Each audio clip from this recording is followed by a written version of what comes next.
नमस्ते। हरि ओम।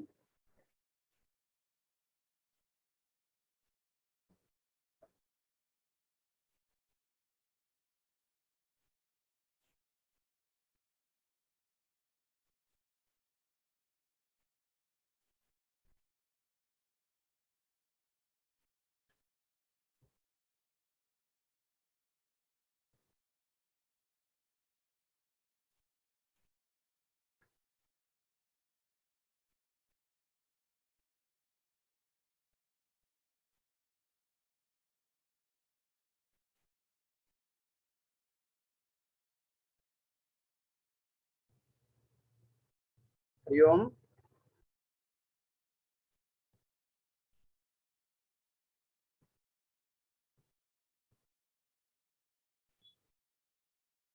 नमस्ते। हरि ओम।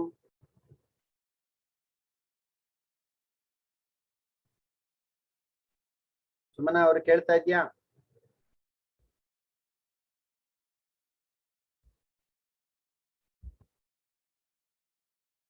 हरि ओम। नमस्ते सर। नमस्ते। हरि ओम। हाँ सर ಕೇಳ್ತಿದೆ। ಫೈನ್, ಆರಂಭ ಮಾಡೋಣ. अस्त्युत्तरस्यां दिशि देवतात्मा हिमालयो नाम नगाधिराजः पूर्वापरौ तोयनिधिवगाह्य स्थितः पृथिव्या इव मानदण्डः. ನೆನ್ನೆಯ ಸಾರಾಂಶ ಹೇಳ್ಬೋದಾ?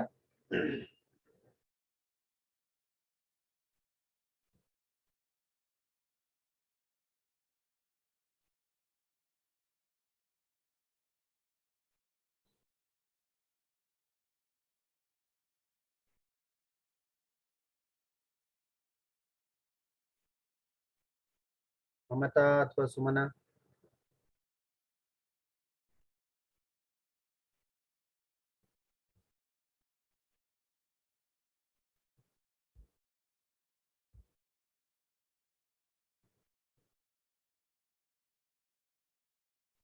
हरि ओम.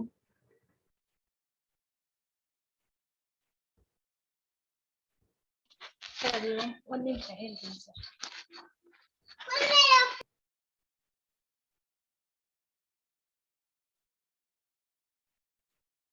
ಧ್ವನಿ ಕೇಳ್ತಿಲ್ಲ ನನಗೆ.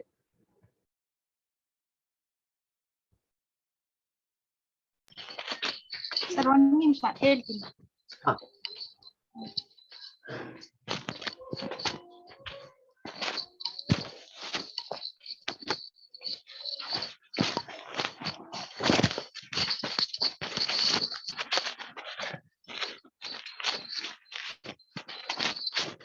ಇಲ್ಲಿ 11ನೇ ಶ್ಲೋಕದಲ್ಲಿ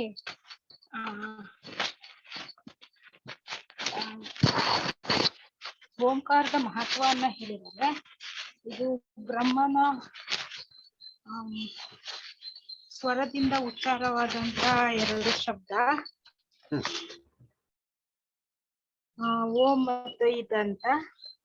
ಆ ಶಬ್ದ ನಾವು ನುಡಿಯೋದ್ರಿಂದ ನಮಗೆ ಮಂಗಳಕರವಾಗುತ್ತೆ.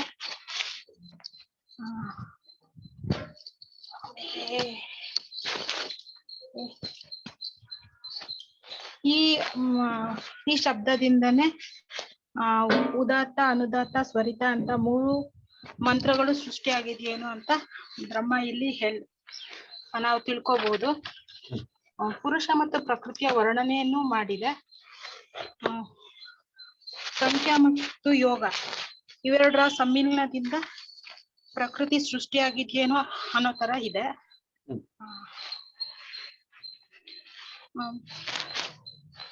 ಪುರುಷ ಸ್ವತಂತ್ರನು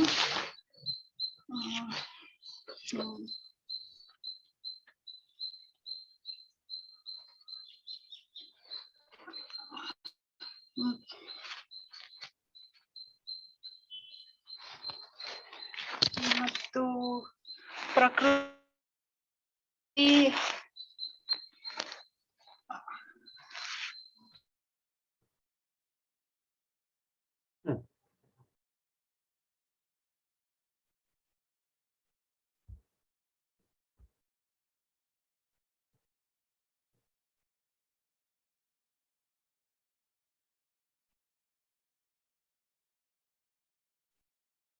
ಇಲ್ಲ, ನನ್ಗೆ ಯಾವ್ದು ಧ್ವನಿ ಕೇಳ್ತಾ ಇಲ್ಲ.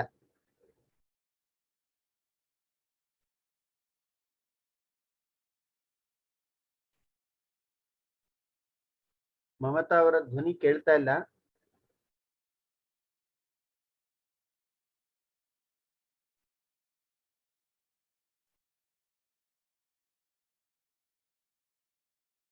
ಉಳಿದವ್ರಿಗೆ ಯಾರಿಗಾದ್ರೂ ಕೇಳ್ತಾ ಇದೆಯಾ?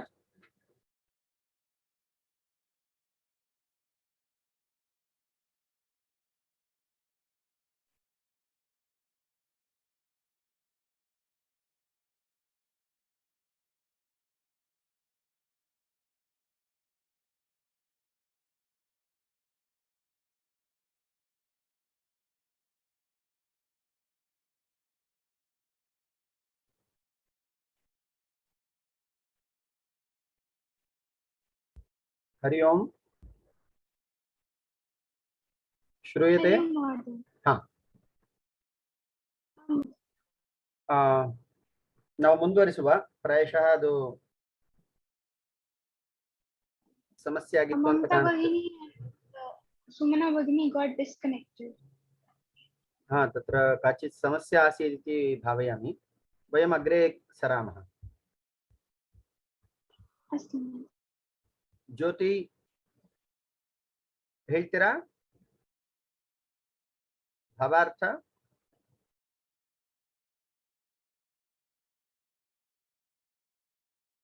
ಫೈನ್.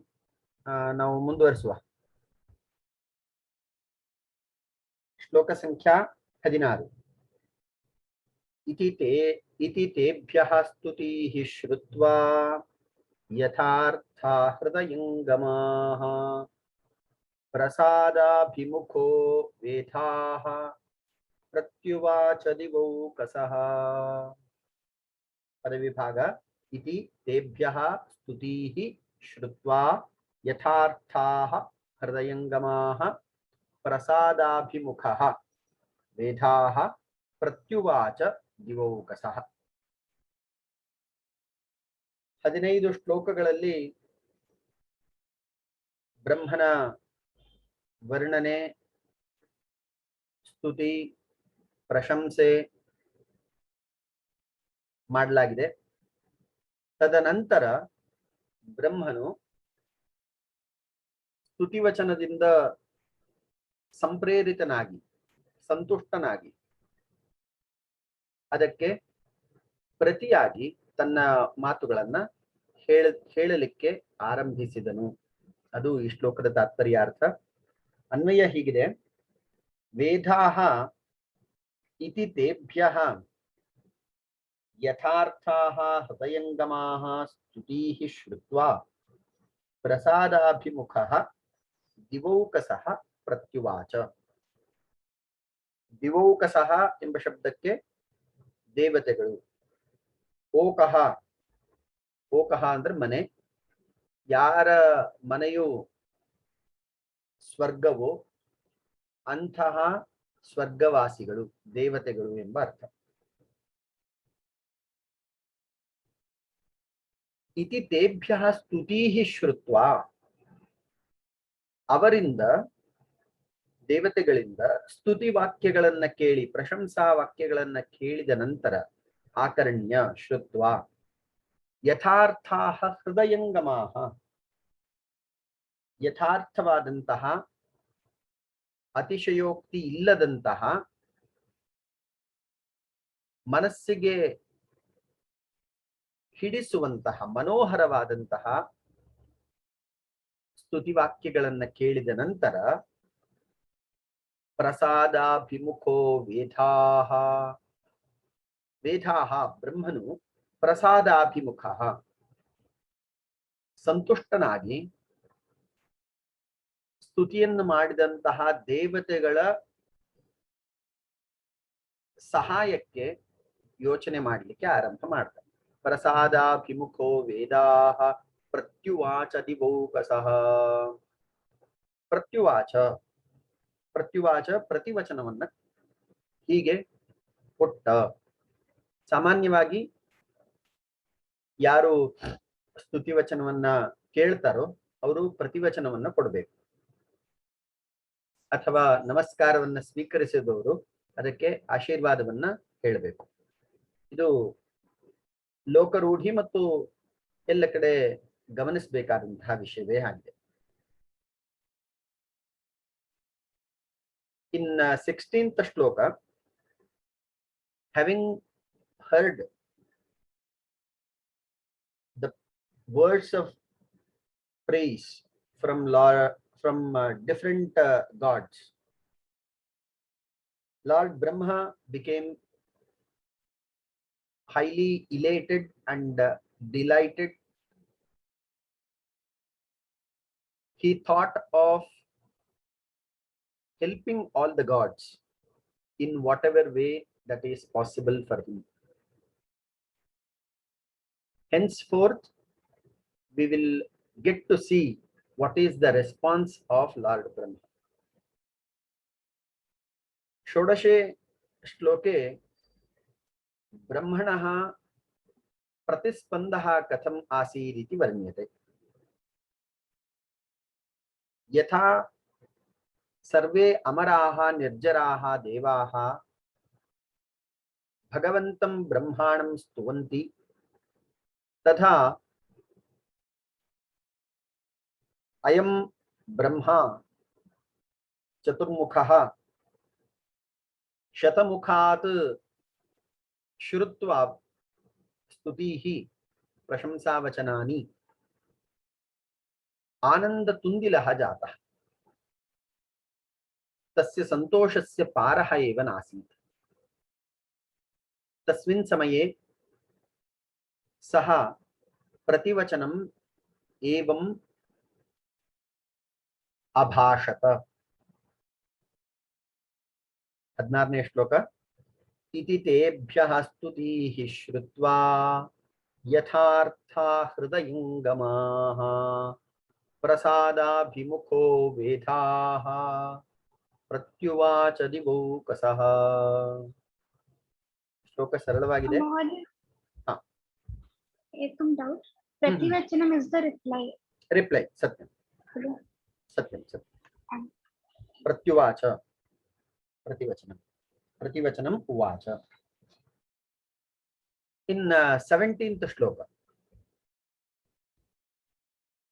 पुराणस्य कवेः तस्य चतुर्मुख समीरिता प्रवृत्तिः आसीत् शब्दानां चरितार्थचतुष्टयी. चरितार्थचतुष्टयी इति दीर्घः वर्तते. पुराणस्य कवेः तस्य चतुर्मुख समीरिता प्रवृत्तिः आसीत् शब्दानां चरितार्था चतुष्टयी इति पदविभागः.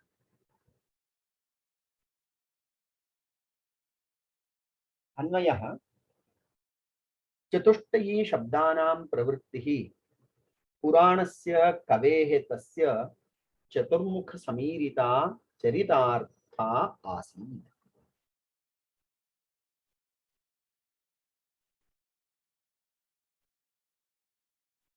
ಈ ಶ್ಲೋಕಕ್ಕೆ ಹೋಗ್ಲಿಕ್ಕೆ ಮುಂಚೆ ಒಂದು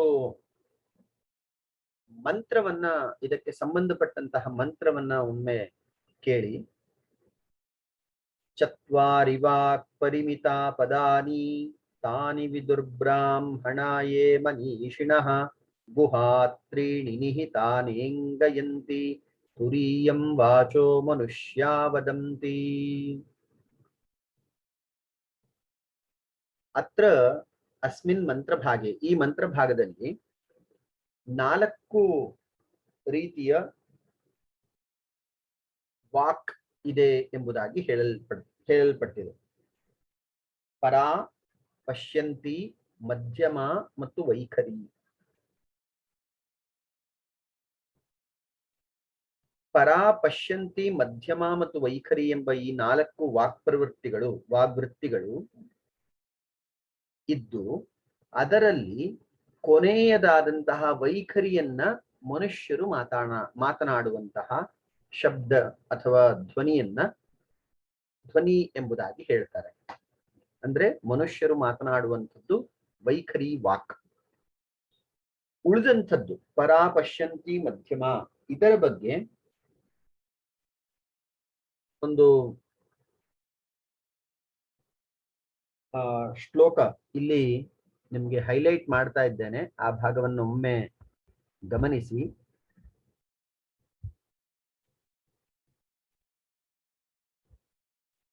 ವೈಖರಿ ಶಬ್ದ ನಿಷ್ಪತ್ತಿ ಮಧ್ಯಮಾ ಶ್ರುತಿ ಗೋಚರ ದ್ಯೋತಿತಾರ್ಥ ಚ ಪಶ್ಯಂತಿ ಸೂಕ್ಷ್ಮವಾಕ್ ಅನಪಾಯಿ.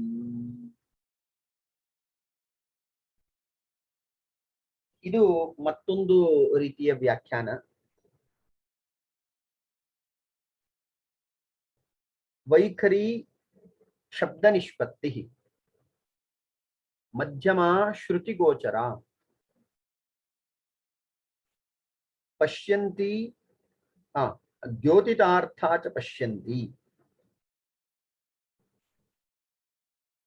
ಸೂಕ್ಷ್ಮವಾಕ್ ಅನಪಾಯಿ ಎಂಬುದಾಗಿ ಇಲ್ಲಿ ಕೊಟ್ಟಿದ್ದಾರೆ.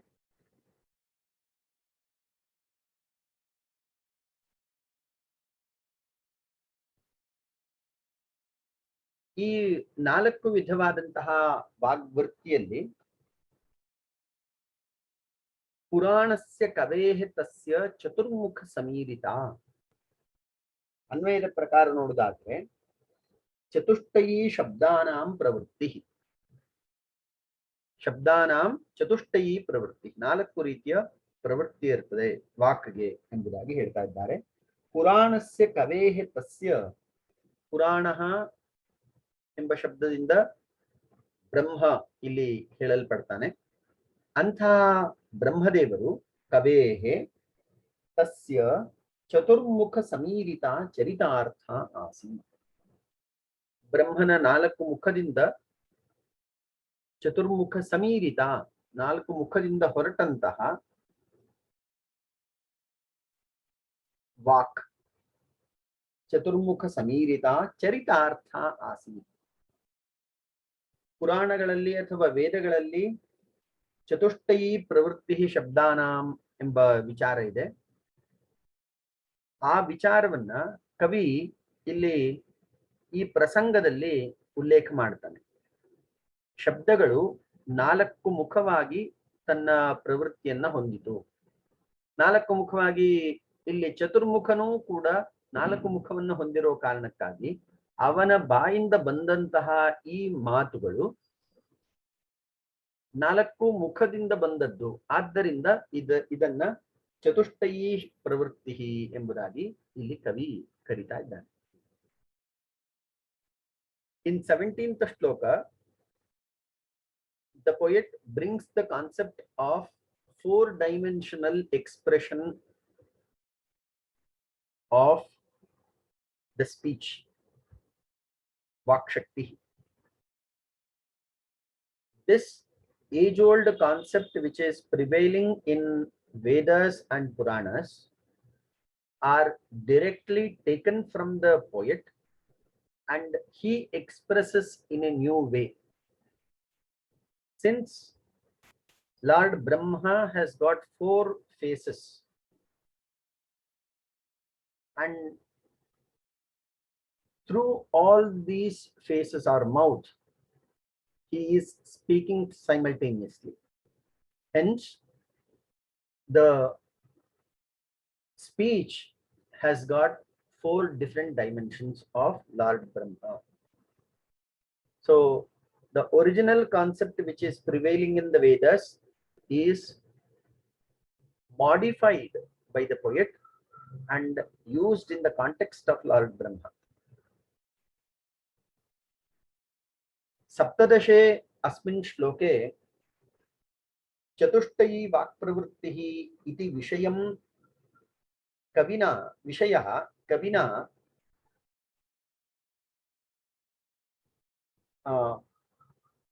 अर्थान्तरे प्रयुक्तः दृश्यते। चतुर्मुखस्य ब्रह्मणः सकाशात् या वाक् निःसृता या च वाणी प्रवृत्ता तस्याः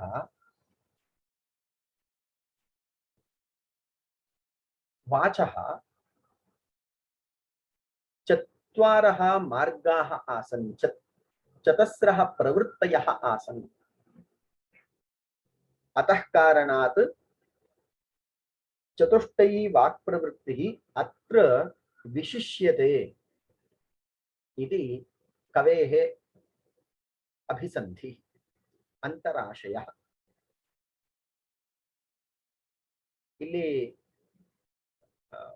ವೈದಿಕವಾದಂತಹ ವಿಚಾರವನ್ನ ಕವಿ ತನ್ನ ಕಥಾ ಅನುಸಂಧಾನಕ್ಕೆ ಪೂರಕವಾಗಿ ವಿಭಿನ್ನ ಶೈಲಿಯಲ್ಲಿ ಪ್ರತಿಪಾದನೆ ಮಾಡ್ತಾ ಇದ್ದಾನೆ. ಮತ್ತೊಮ್ಮೆ ಶ್ಲೋಕ ಓದ್ತೇನೆ. ಪುರಾಣಸ್ಯ ಕವೇಸ್ತಸ್ಯ ಚತುರ್ಮುಖ ಸಮೀರಿತಾ ಪ್ರವೃತ್ತಿರಾಸೀತ್ ಶಬ್ದಾನಾಂ ಚರಿತಾರ್ಥ ಚತುಷ್ಟಯೀ. 18ನೇ ಶ್ಲೋಕ. ಸ್ವಾಗತಂ ಸ್ವಾನ್ ಅಧಿಕಾರಾನ್ ಪ್ರಭಾವೈಃ ಅವಲಂಬ್ಯವಃ ಯುಗಪದ್ಯುಗಬಾಹುಭ್ಯಃ ಪ್ರಾಪ್ತೇಭ್ಯಃ ಪ್ರಾಜ್ಯವಿಕ್ರಮಾಃ. ಪದವಿಭಾಗಃ. ಸ್ವಾಗತಂ ಸ್ವಾನ್ ಅಧಿಕಾರಾನ್ ಪ್ರಭಾವೈಃ ಅವಲಂಬ್ಯವಃ ಯುಗಪತ್ ಯುಗಬಾಹುಭ್ಯಃ ಪ್ರಾಪ್ತೇಭ್ಯಃ ಪ್ರಾಜ್ಯವಿಕ್ರಮಾಃ. ಅನ್ವಯ ಹೀಗಿದೆ. ಪ್ರಾಜ್ಯವಿಕ್ರಮಾಃ ಸ್ವಾನ್ ಅಧಿಕಾರಾನ್ ಪ್ರಭಾವೈಃ ಅವಲಂಬ್ಯ ಯುಗಪತ್ ಪ್ರಾಪ್ತೇಭ್ಯಃ ಯುಗಬಾಹುಭ್ಯಃ ವಹ ಸ್ವಾಗತಂ.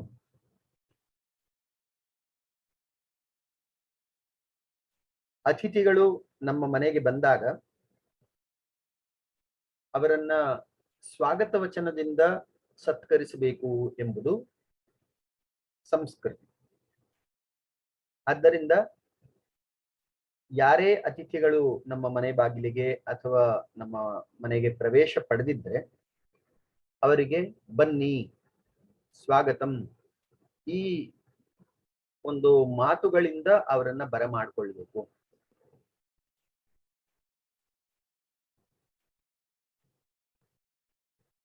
ಎಂಬುದಾಗಿ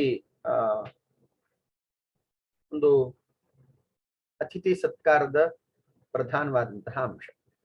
ಇದಕ್ಕೆ ಸಂಬಂಧಪಟ್ಟ ಹಾಗೆ ಒಂದು ಸುಭಾಷಿತ, ಅಲ್ಲಿ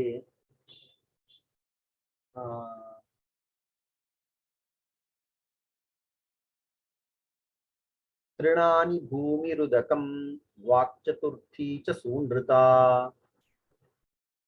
ತೃಣಾನಿ ಭೂಮಿ ಉದಕಂ ವಾಕ್.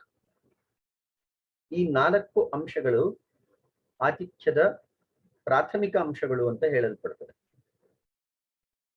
ಬಂದಂತಹ ಅತಿಥಿಗಳಿಗೆ ಕುಳಿತುಕೊಳ್ಳಿಕ್ಕೆ ಬೇಕಾದಂತಹ ಆಸನ ವ್ಯವಸ್ಥೆ, ತೃಣಾನಿ ಭೂಮಿ ಉದಕಂ,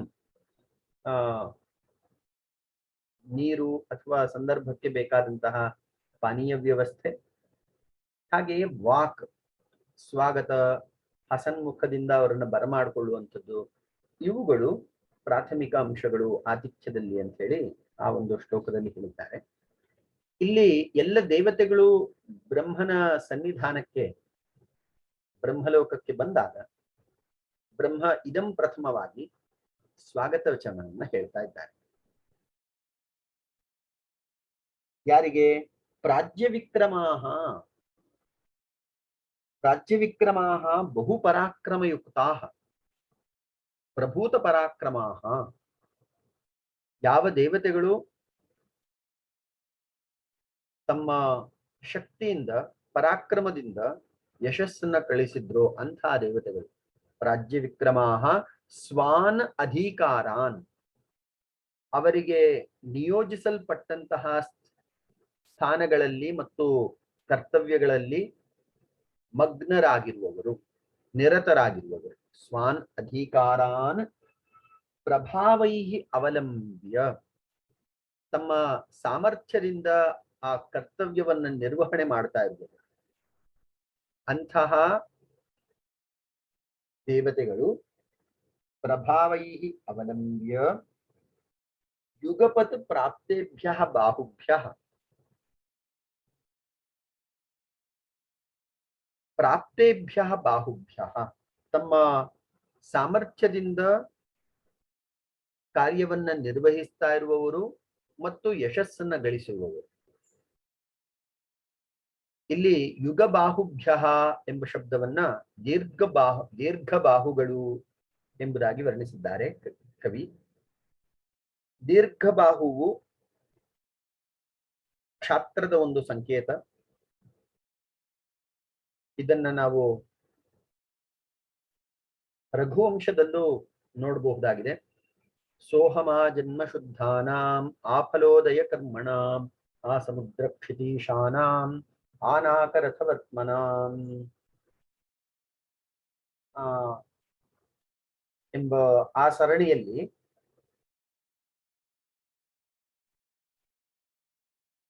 ಆಜಾನುಬಾಹುವಿನ ವರ್ಣನೆ ಬರುತ್ತದೆ. ರಾಜನಿಗೆ ಅದೊಂದು ವಿಶೇಷವಾದಂತಹ ಶಾರೀರಿಕ ಲಕ್ಷಣ ಎಂಬುದಾಗಿ ಸಾಮುದ್ರಿಕ ಶಾಸ್ತ್ರದಲ್ಲೂ ಹೇಳಿದ್ದಾರೆ.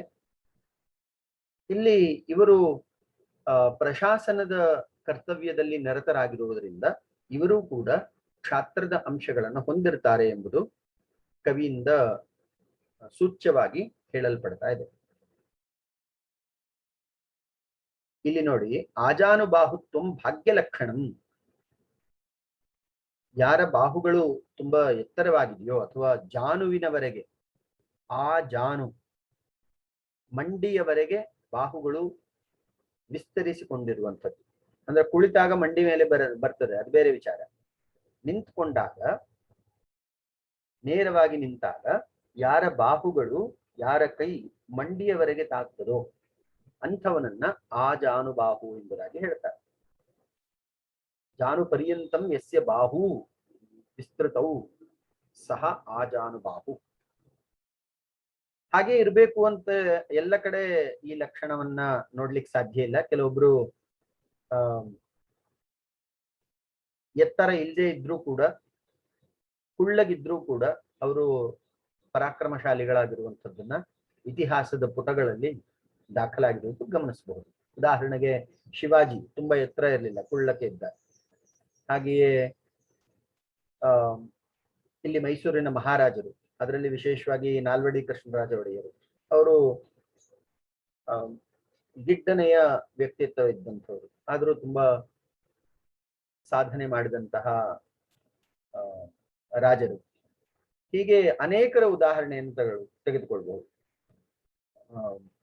ಎತ್ತರ ಇರುವಂಥದ್ದು ಇದು ಸಾಮಾನ್ಯ ಲಕ್ಷಣ, ಆದ್ರೆ ಇದಕ್ಕೆ ಅಪವಾದಗಳು ಅಷ್ಟೇ ಇದೆ.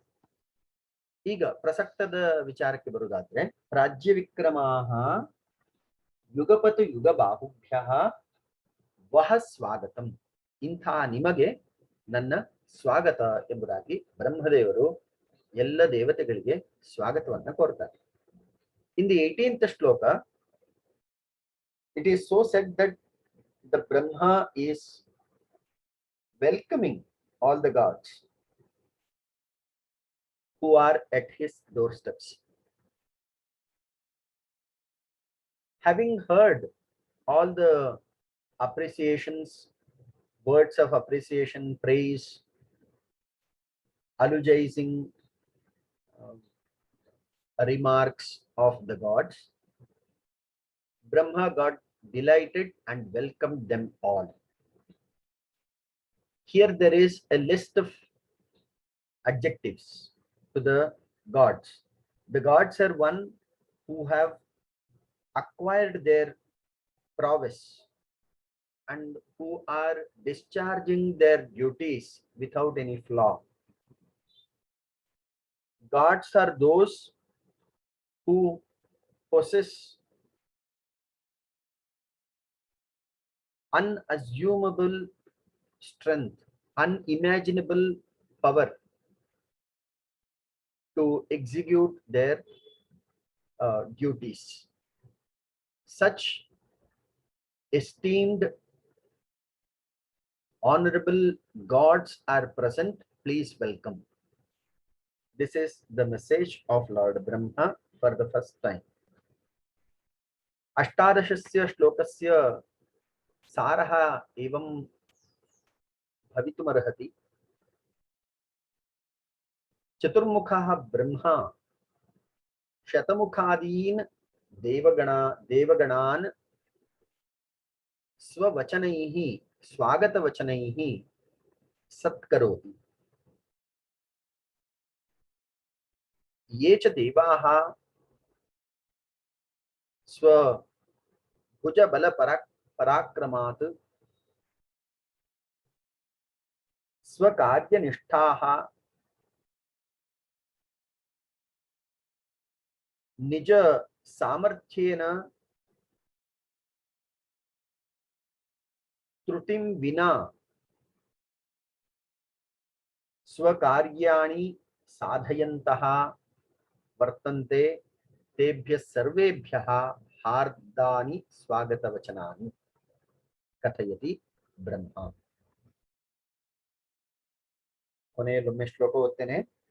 स्वागतं स्वान् अधिकारान् प्रभावैः अवलम्ब्यवः युगपत् युगबाहुभ्यः प्राप्तेभ्यः प्राज्यविक्रमाः. ಮುಂದೆ ಹೋಗ್ಲಿಕ್ಕೆ ಮುಂಚೆ ಇವತ್ತು ವಿಶ್ವಾರಾಧ್ಯರು ಬಂದಿದ್ದಾರೆ. ಇವತ್ತಿನ ಅಂದ್ರೆ ನಿನ್ನೆಯ ಚರ್ಚೆಯ ಸಾರಾಂಶವನ್ನ ಹೇಳ್ತೀರಾ ಸ್ವಾಮಿಗಳೇ?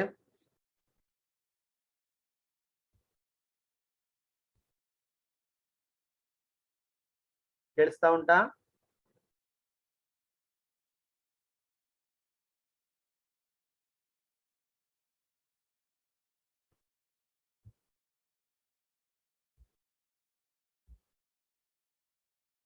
ಇಲ್ಲ, ಏನು ಪ್ರತಿಸ್ಪಂದನೆ ಇಲ್ಲ.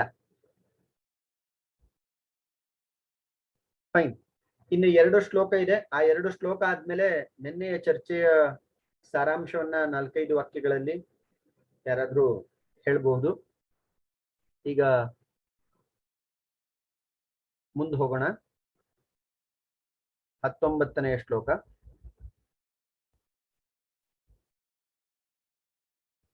किमिदं द्युतिमात्मीयां न बिभ्रति यथा पुरा हिमक्लिष्टप्रकाशानि ज्योतिंषीवमुखानि वः. पदविभाग.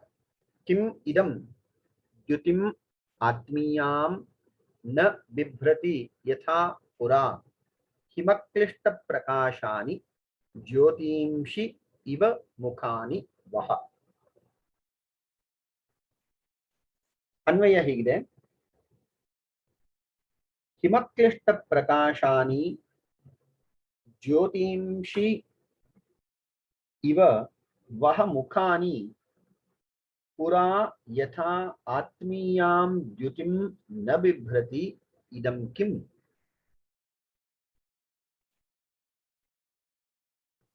ಇಲ್ಲಿ ಸ್ವಾಗತ ವಚನದ ನಂತರ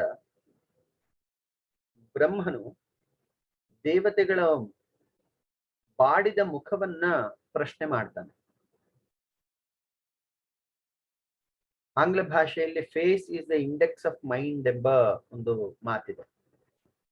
ಮುಖವು ಮನಸ್ಸಿನ ಪ್ರತಿರೂಪ. ನಗುಮುಖ ಇದ್ರೆ ಸಾಮಾನ್ಯವಾಗಿ ಇದು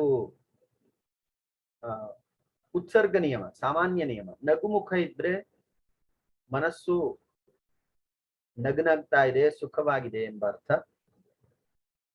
ಹಾಗೆಯೇ ಬಾಡಿದ ಮುಖ ಇದ್ರೆ ದುಃಖಿತನಾಗಿದ್ದಾನೆ ಮನುಷ್ಯ ಎಂಬ ಸಾಮಾನ್ಯವಾದಂತಹ ಅರ್ಥ.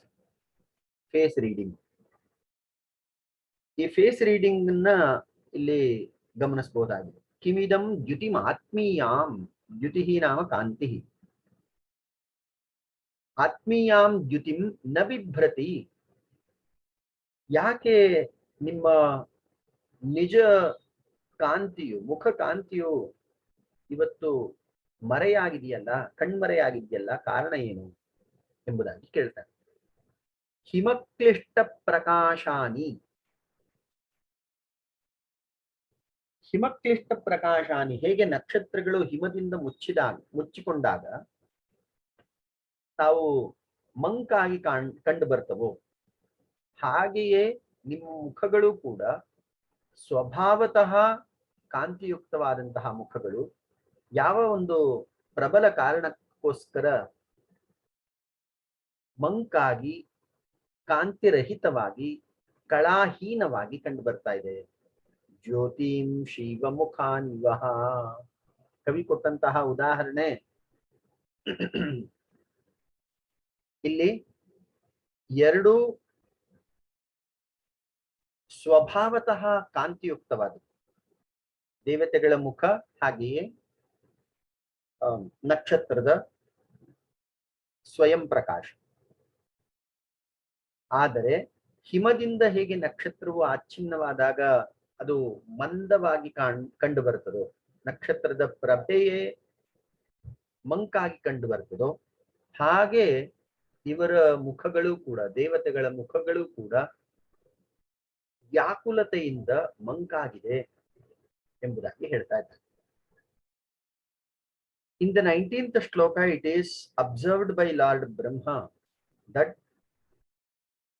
the natural glow of all the gods, particularly the faces of all the gods, that natural glow is terribly missing. He inquires about the reason for the absence of the natural glow of gods. Here the simile is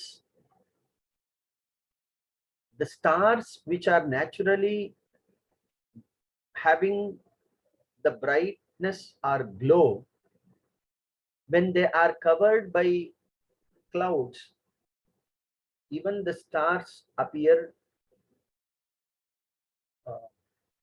very dull from the onlooker's perspective. Similarly, the naturally glowing faces of the gods are now fading away, losing the shine. Lord Brahma asks the reason for the same. Ekona vimshatyam